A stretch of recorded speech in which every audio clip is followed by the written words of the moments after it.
Scilab or Octave. This particular programming, experiment can be done in MATLAB. So the Scilab or Octave uses the syntax which are used in MATLAB, right? You can use C programming also, no problem with that. But for the time being, let us realize the problem and thereby solve the problem by using Scilab. First of all, what is this optimal isotropic antenna array? And how do we actually get an optimum radiation pattern by using Chebyshev polynomial? Okay, so I prepared a very good video about the Chebyshev polynomial, because before understanding this Chebyshev polynomial, we need to understand that what is antenna array. Though I understand that antenna arrays has already been covered in the previous semester in MWE theory classes. Okay. But we require to revisit our previous classes, and thereby we have to see what is the problem and how this can be solved by using Chebyshev antenna array. So in the experiment manual that has been shared to you in the morning, it explains all the programming steps that you require to perform this experiment. So I will play a video that has been prepared by me, or rather two videos. And first of all, before and after you listen to these two videos, these videos will be available to you. It will be made available to you, and after that, you can use or make desired changes in the experiment, in the programming part of the experiment, and get your results. Okay. So first of all, let me share the video.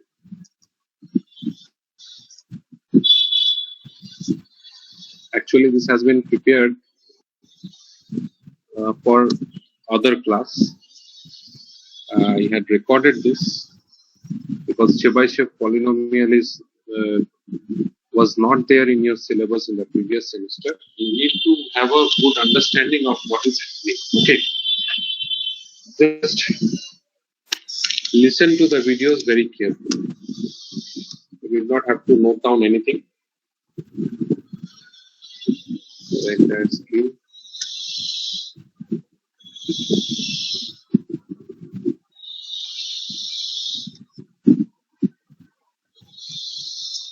Anybody please confirm whether the sound is audible or not.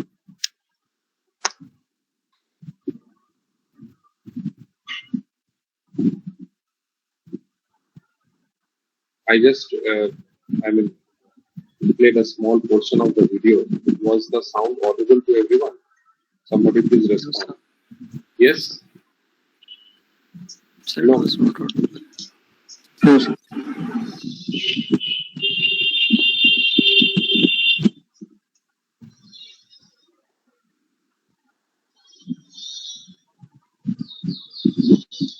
So, what is the process in Google Meet? Do anyone know?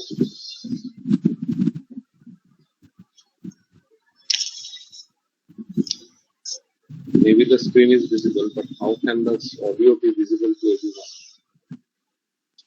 Is it known to anyone?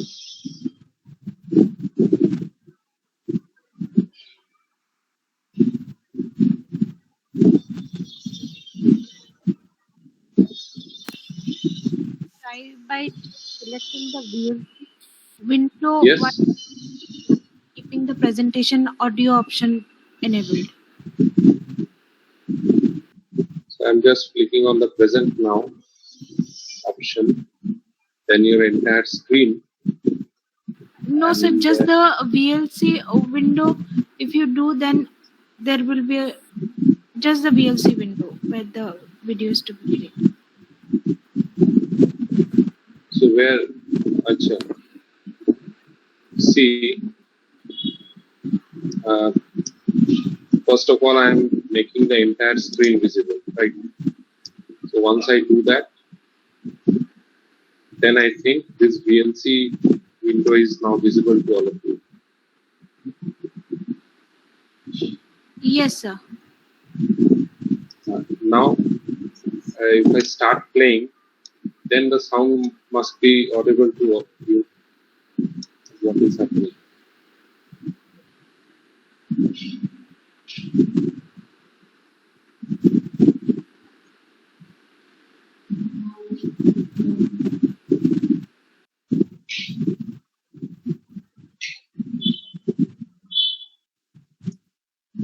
Was that audible? No, sir. No, sir. No, sir. No, sir.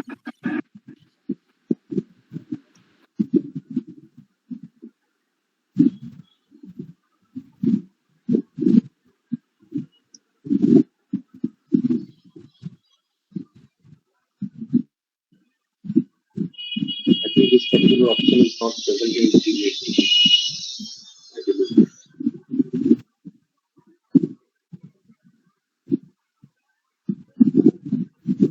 That time, Yes. one new tab is appearing. Then now when you are clicking, then at that time, When I'm clicking on this present now, no mute tab is only record, creating, change layout, change background captions. No mute tab is appearing. new tab. Oh, new tab. Okay, new tab. Yes, present now. You're either your entire screen or a window. Two New, options. new.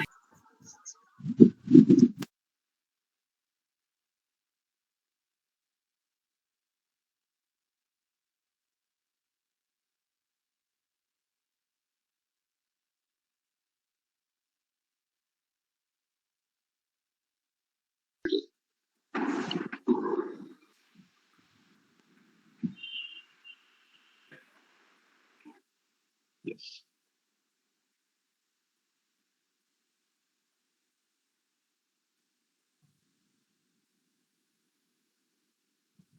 Right. So just understand first of all what are antenna arrays. So first of all, we will be learning about antenna arrays. I had not got time to prepare the slides. Please excuse me for that. So let us understand antenna arrays. If you could not understand my handwriting, please excuse me, tell me so that I can improve it. It is very difficult to maintain a good handwriting in this laptop, right? So first of all, we have already designed or have studied about a single antenna element, right? But what is the problem in this single antenna element? Why we are going for arrays? First of all, for directional application, we require to focus the beam in one direction. In terms of antenna terminology, we want to increase the directivity, right? To get the radiation in some desired direction and to stop the radiation in some undesired direction, right? Now, to increase the directivity, we have to go towards antenna array because a single antenna element can sometimes be insufficient to get desired directivity in some particular direction. We will start our discussion with two element antenna array. The discussion will be very, very brief, okay, because I believe that you remember whatever you have learned in your previous semester. So let us talk about two element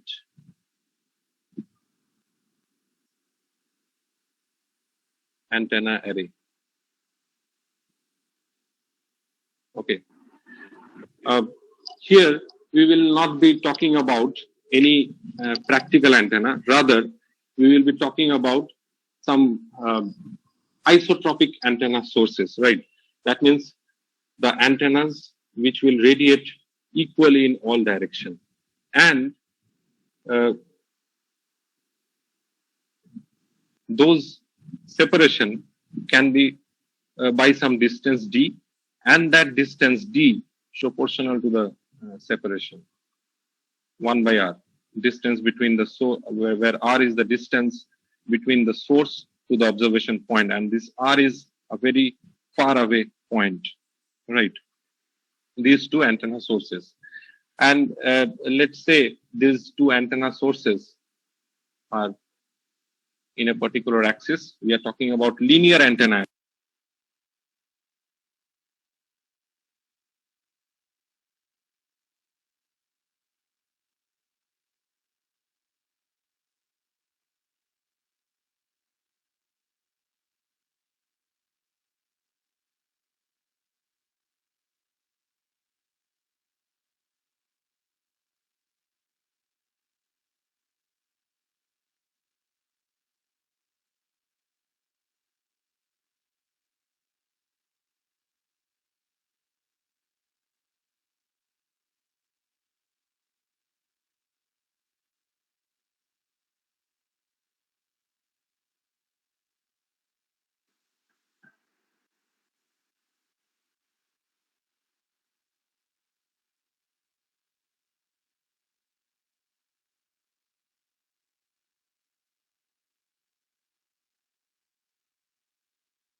R, right?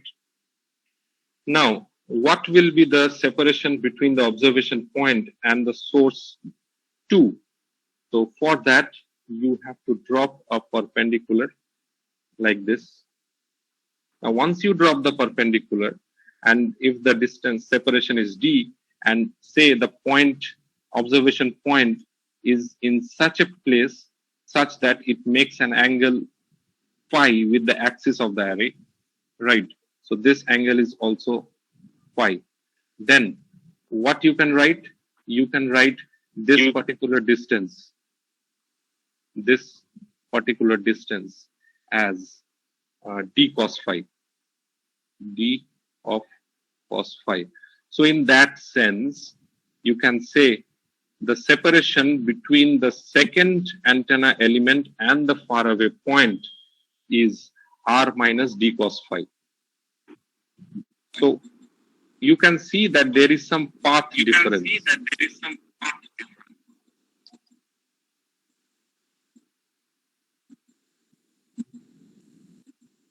Okay.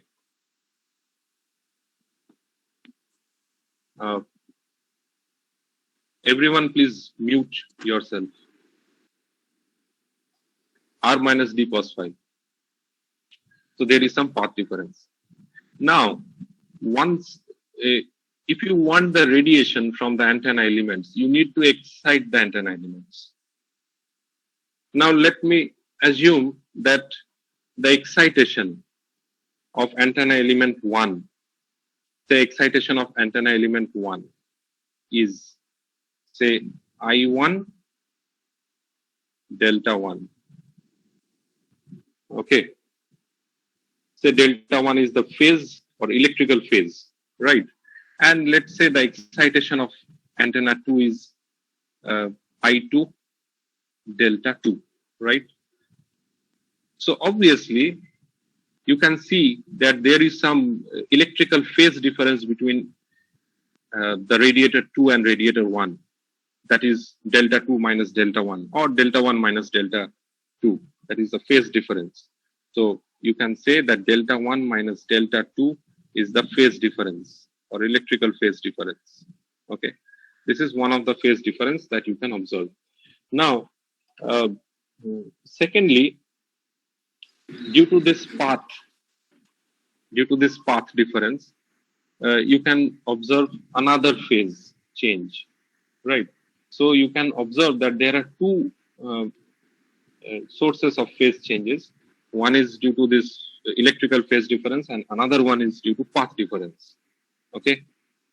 And suppose if you add these two field components, E1 and E2, let's say E1 is the far field component of antenna 1 and E2 is the far field component of antenna 2, then you will get an expression which is approximately, say, some constant K0 I1 e power j delta 1, then 1 plus, say, I2 by I1,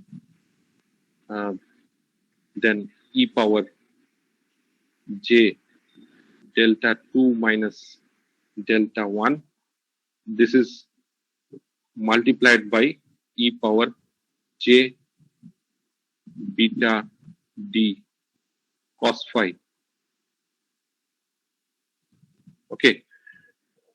An expression that you will get, an approximate expression after adding the far field components of these two antenna elements at the far away point, right? This is about two antenna element. Now, the next step that we had undertaken in our previous semester is to generalize this particular concept to n element linear antenna array, right? So here we are taking two components. Now, this concept can be extended to n element linear antenna array, right? So what is that? Say if I want to generalize the concept.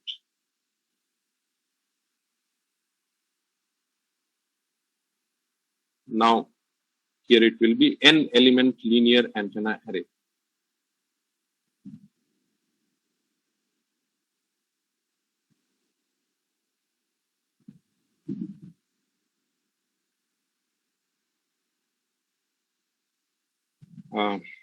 Yes. Now, suppose there are n number of elements. Say the n number of elements are 1, 2, 3, 4, dot, dot, dot. It will extend up to n, right? Now, let's say these are the antenna elements are linearly separated, and as in the previous case, the separation between each antenna element is d, right? Okay. Now what we will do, the similar concept will be applied over here. What is the similar concept? Let's say the say antenna element 1. So this is antenna element 1. This is 2, 3, 4, and n, right? Now join this point to the far away point. Join the antenna element 1 to the far away point. The far away point is the observation point. And using the similar logic, the lines will appear to be like parallel to each other. And there will be some path difference, obviously. So what is that? How that path difference can be addressed? Just you drop a perpendicular and the path, this particular path that you are getting is nothing but d of cos phi. And what is this phi? this is phi, this is phi. So these angles, this angle is phi because all are parallel. So this has to be phi, right? Fine. Now, in the previous case, just I told you that we assumed the electrical phase of radiator 1 is delta 1 and the electrical phase of radiator 2 is delta 2. Now, if I want to simplify my calculation, I will definitely introduce the electrical phase difference, but in some different manner. What is that different manner? Let's say the electrical phase for radiator 1 is 0. So the electrical phase in the calculation, right? So what we say that the progressive phase shift, so this is actually called progressive phase shift, and this progressive phase shift is actually delta. Now the thing is that, as I told, that the phase difference is not only due to this electrical phase difference, but it is the phase difference is also introduced over here due to path difference. Okay, so the total phase can be told as total phase is equal to, so phase, total phase is actually termed sometimes as psi, and that is equal to beta d cos phi plus delta. So now you can understand that what is that delta? Delta is the phase difference introduced due to the current elements, and beta d cos phi is the phase difference that is introduced due to the path difference. Okay, so due to path difference and due to electrical phase difference, two phase differences added together gives you the total phase, right? So using this particular concept, now if I want to write the total electric field, so let's say total electric field,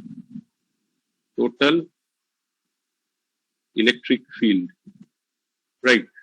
So what is that total electric field? Electric field due to antenna element 1.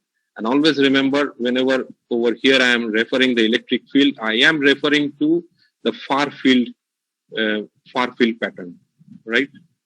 Because we are interested in finding the far fields. You will see that in the denominator, there will be R. Okay, so I'm not writing that R. So let me take that R common and all the constant terms in one term, and that is written as E naught and 1 plus. So once you add this, you will find this type of expression, e to the power j psi plus e to the power 2 j psi plus dot dot dot plus e to the power j n minus 1 psi and close the bracket. So this is the total electric field at the observation point. So what is the observation point? Let me say over here, this is the observation point. And this particular point is actually far field. Fine. Now, if you observe the last expression that I have written, E naught in bracket 1 plus e to the power j psi plus e to the power 2 j psi plus dot dot dot plus e to the power j n minus 1 psi. This whole term under the bracket appears to be like a polynomial, and this is nothing but the array factor of this n element antenna array. To be more precise, let us understand that if you assume say this e to the power j psi to be z, right? So now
to E naught in bracket 1 plus Z plus Z square plus dot dot dot plus Z to the power N minus 1.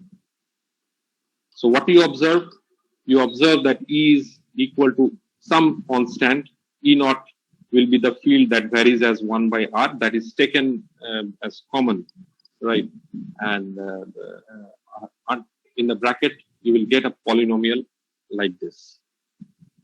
1 plus Z square plus dot dot dot plus Z to the power N minus 1. Okay. Now, once you get this polynomial, now what is your next task? See, here we define the array factor as this polynomial only. 1 plus 1 plus Z plus Z square plus dot dot dot plus Z to the power N minus 1. So in brief, this is the array factor, right? So I want to say that array factor is a polynomial. Now, if this is a polynomial, then what can you derive out of this? Right? We can derive many things. First of all, if you are able to find the roots of the polynomial, then you are able to find the position of the nulls. Okay, let me explain that one in details. So ultimately, array factor will give you the field pattern at the far field position. Fine. Now, in general, the far field appears to be like this. I'm showing that.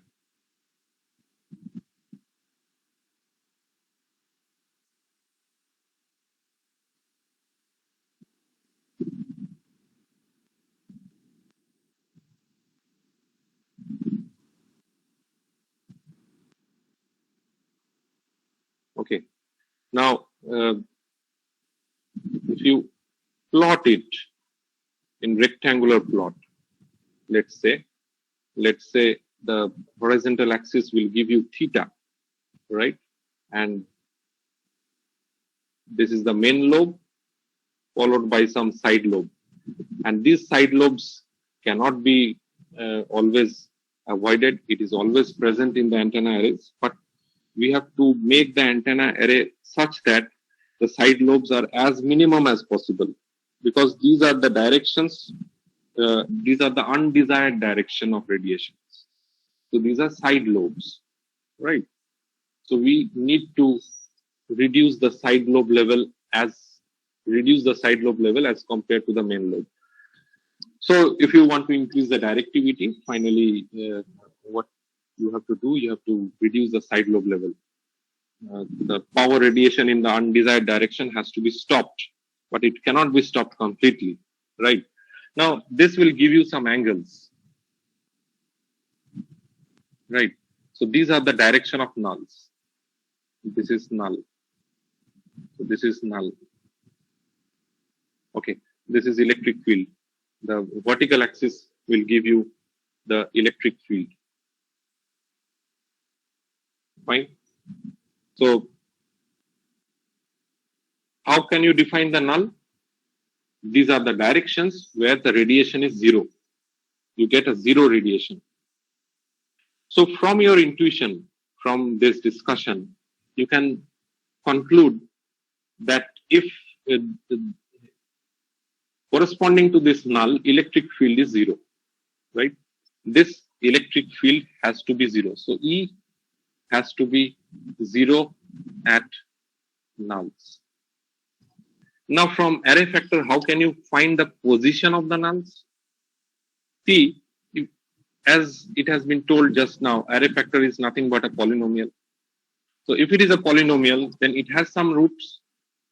So let's say the roots are zeta 1, zeta 2, zeta 3 like that. So let's say I am writing the same polynomial in this format, in factorized format. Z minus zeta 2, so on, Z minus zeta n, right? Now, if the array factor is 0, that particular point will give you the direction of nulls. So what I mean, the roots of the polynomial will give you the nulls. So zeta 1, because at z equal to zeta 1, you will get array factor equal to 0. At z equal to zeta 2, you will get array factor equal to 0, and so on. So this zeta 1, zeta 2, and so on, this will give you the nulls, right? Another thing, a very interesting thing that I want to say over here. This is an example of the array factor. So why this is an example of an array factor only? Because in this particular example, I have assumed that the current excitation is 1 in all the elements. I repeat, over here, the current excitation is 1 in all the elements. Okay. That means in the previous case, just I have told that say the excitation of antenna 1 is I0, excitation of antenna 2 is I1, yes, followed by some phase angle, obviously. Excitation of antenna 3 is I3, and so on. Over here, while discussing, I assumed that the current excitations are 1, right? And we are getting the array factor like this. But if, say, the current excitation is not 1, but some other values, then what will be the array factor? So what I want to say is that if the excitation, if the excitations are, say, I0, I1, I2, ... then over here in minus 1, right? Like this. Then how can you write the array factor? Then the array factor will be modified. How it will be modified? This will be modified like this. Then the array factor will be modified as AF is equal to I0 plus I1Z plus I2 Z square plus ... like this. So what I mean that this is the generalized array factor expression. When we have different excitations, in the example that I have shown, I assume that the excitations were 1. But now I am telling no, it is not 1, but different elements has got different excitations. Because you can control these excitations to find the optimal antenna array. That means we have to find the best solution of the combination of I0, I1, I2, and so on, such that we get a maximum directivity with reduced side lobe level. Have you understood? Right. Because if we excite, we will see just now how it is possible. So whatever in the array factor, if you find the coefficients of the variables, right? These are nothing but the excitations of the antenna elements. The first one is the excitation of the first element. Second one, that is the coefficient of Z, which is I1, is the excitation of the second element, and so on. Clear? This is in general what we call as the array factor. And correspondingly, this is one thing. Another thing, the roots of this array factor will give you the position of the nulls. So two things you have. One thing, roots of the polynomial that we are getting from the array factor will give you the nulls, and the coefficients will give you the excitations. This is most important, okay? Because we have to control the excitation to minimize the side lobe level.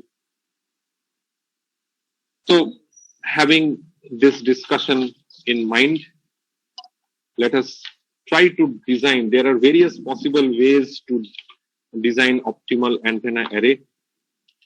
You can do it by some optimization algorithm like genetic algorithm, particle swarm optimization, all different things. But we are not going into that those algorithms. But we will see one possible way that by using Chebyshev polynomial, how can we reduce the side lobe level? Okay. So this is now we are switching over to Chebyshev polynomial.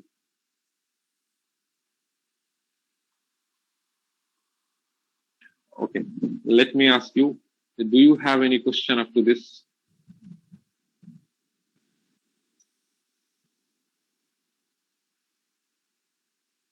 Fine. So let me proceed.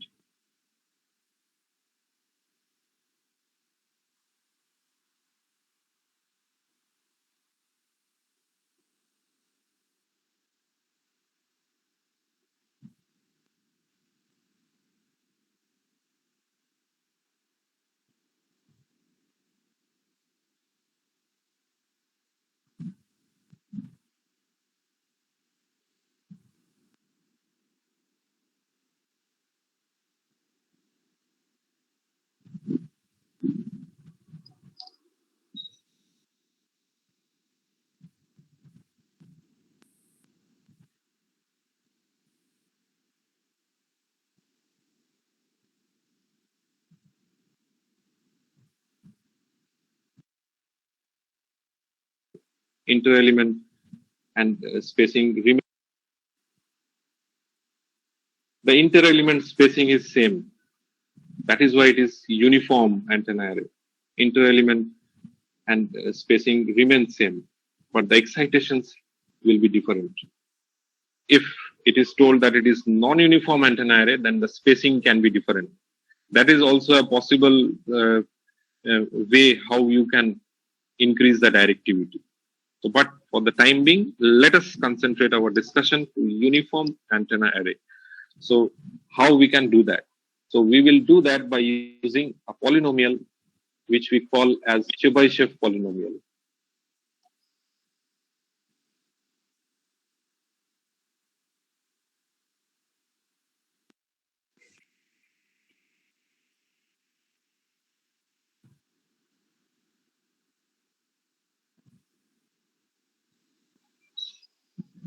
So, we will be discussing about the Chebyshev polynomial first. What is that?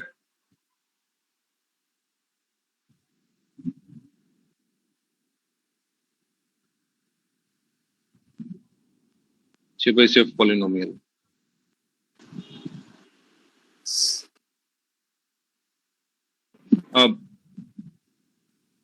What is my purpose? My purpose is for specified side lobe level, there should be the narrowest main lobe. We have to do the design such that for a specified side lobe level, let's say the specified side lobe level is 15 dB. Okay. So there should be narrowest main lobe. Or what distribution can result in smallest side lobe level? All of you please unmute yourself. Right.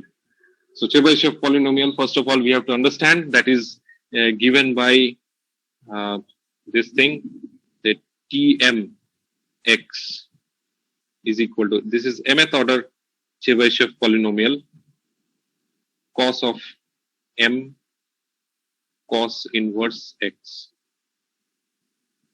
Here, x will range from -1 to +1. I will explain, do not worry about this. Okay. and TMX equal to cos H M cos hyperbolic inverse x when mod x is greater than 1, right? So the polynomial has a certain shape when x lies between -1 and +1, and it has the hyperbolic characteristics. I mean, it varies as cos hyperbolic function when mod x is greater than 1, right? Now, how the polynomial looks like and why we will be using this to find the optimal array, right? So, understand that. See,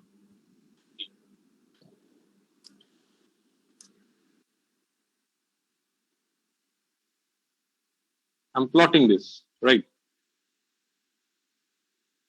Let's say these two lines that corresponds to +1 and -1. This is +1 and this one is -1. And the vertical axis is TMX and the horizontal axis is X.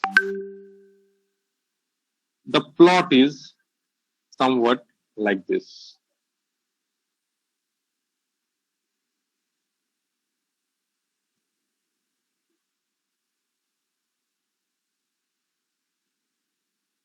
Okay. This plot will be obtained when M will be even. I repeat, this plot will be obtained when M will be even. So when M is equal to even. So as you can observe from this particular plot that the ripples that you are getting are confined within +1 and -1. So you can make the polynomial in such a way so that the side lobe level remains between these ripples. And you can see that there is some rise in this particular curve like this. So this rise in level can be correspond can correspond to main lobe level. Fine. So I repeat, the ripples that you observe over here lies between +1 and -1.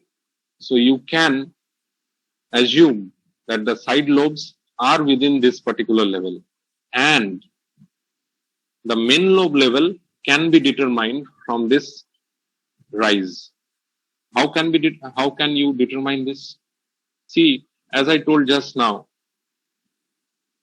this TMX is equal to cos of M cos inverse X when X lies between -1 and +1. So what is that -1 and +1? This particular level is X equal to +1, and in the negative direction, X is equal to -1.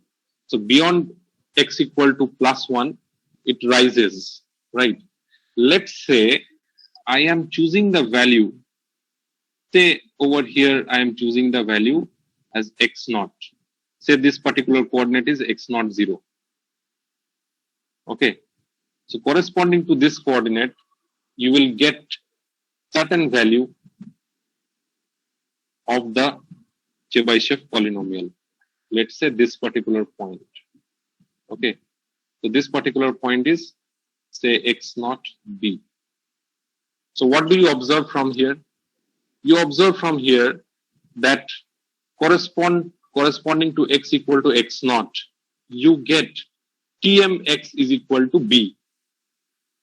That means the main lobe level corresponds to this b, and side lobe level will be confined within this +1 and -1, right? So if you want to increase the side lobe level, increase the main lobe level even more, then what you will do? You will go towards the right hand side of X. Then obviously corresponding to that, you will get certain value of TMX. But there is some limitation. You cannot take any higher values of X, because corresponding to that you will not get any value of TMX. You can observe from the curve. It has got certain limitations. Suppose if someone says that you want to take the X naught over here, such that you get a very high main lobe level. So you will not get any main lobe level, right? So your main lobe level will be undefined. So it has to be within some range. Okay. So this is the concept. Fine. Now the curve, this is for m equal to even, and for m equal to odd, the curve will be quite similar, but with some minor changes. Let's say this is TMX and the horizontal axis is X. And as I told just now, that the ripples are limited between +1 and -1, and accordingly the curve will be like this. It must pass through the center.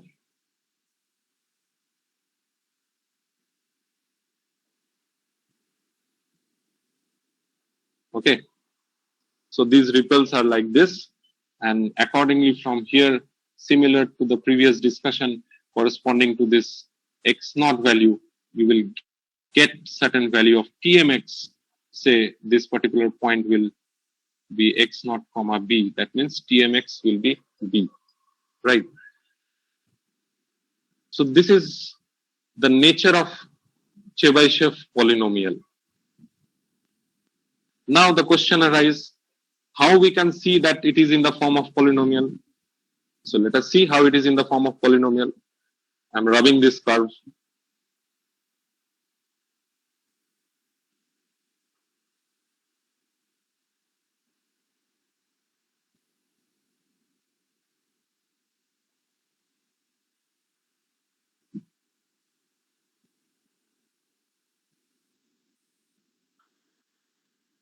Right. Now, from these two expressions, let me name at 1 and name this as 1 and 2, right? So let's say T0x. What this mean? T0 means m equal to 0. So if you put m equal to 0, then you get cos of 0, and that is equal to 1.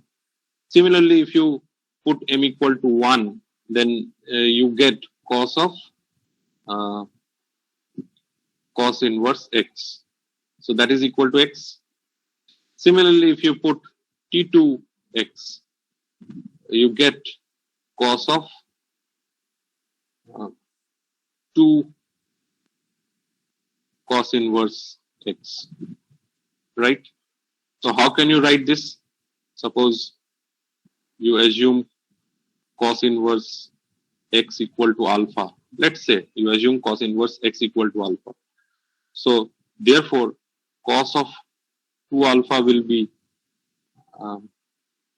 what you can write, cos of 2 alpha. That means T2x equal to cos of 2 cos inverse x. So in place of cos inverse x, let us write alpha. So you are getting cos of 2 alpha. So on expansion, you will get 2 cos square alpha. Okay. So how can you find the roots of the polynomial? Roots of the polynomial can be found by setting Tmx equal to 0. Simple. Now, how it is done? Cos of Tmx, m cos inverse x, that is equal to 0. Can you tell me why I am taking the equation number 1 and not taking equation number 2 for evaluation of the roots? Okay, without wasting time, I am giving you the answer. So if you remember the diagram that I have drawn, so whatever, this ripples, I mean, these are the roots. See, these are the roots. And all these things lies between +1 and -1. it is -1. This is +1, right? So roots lies within the range of x, which is from -1 to +1, and that is given by equation number 1, and that is why we are using equation number 1 for finding the roots. Or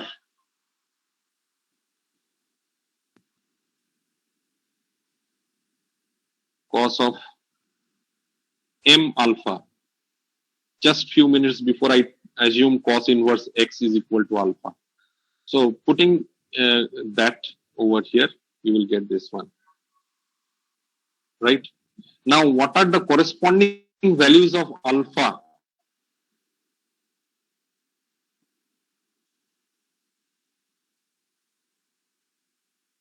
What I mean, for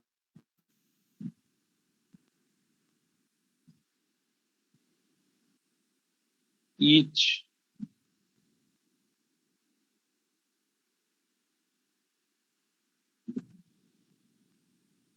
alpha not k, there will be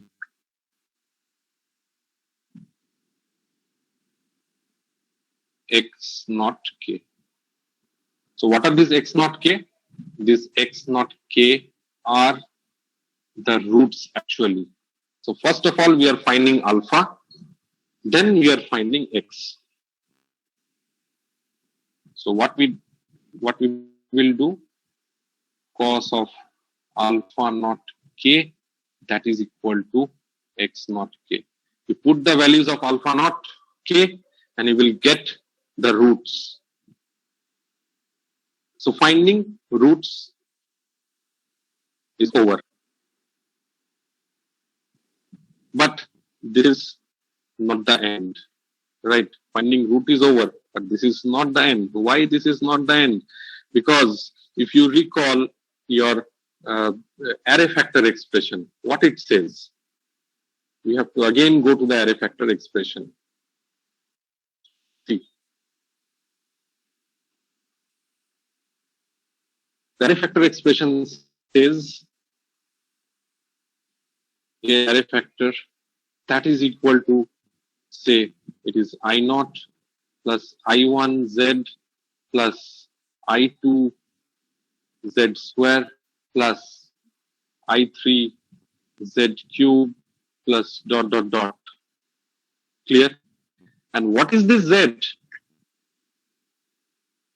Z is equal to e to the power j psi. Clear? You have to find this array factor. Till now, we found only this x. We have not found this z. Clear? In mind over here. So, there is a mapping function that maps between x and psi. Or you can say, there is a function that relates x and psi. I will not discuss how that function is coming. That is not required. Now, later on, you can discuss with me.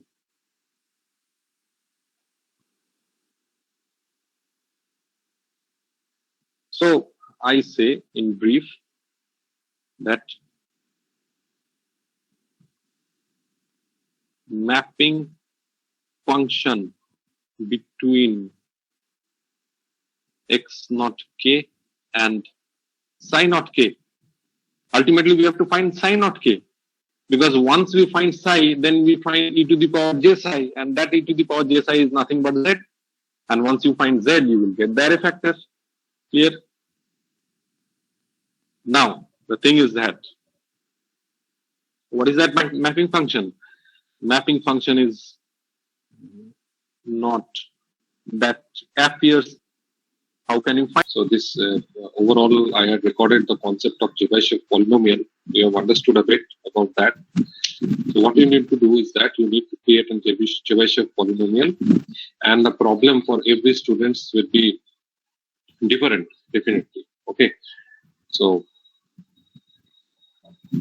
thank you very much. I hope Pushpa Madam has already taken the attendance. If anyone has any question after listening to the video, they can definitely ask. Or if you want to see the video again, then you are free to do that because it is already available in the Google Classroom. Okay, I will post the assignment to you just after the class. And one more thing, those students who are not submitting the experiments, I don't know what is the problem, but it will result in losing some marks. Okay, do not do that. Please submit in time. Thank you very much. Madam, have you taken the attendance? Sir, please repeat the absent roll numbers.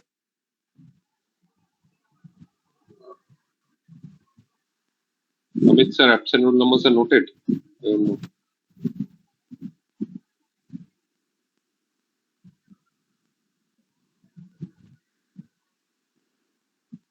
So you will give the format for writing later, right?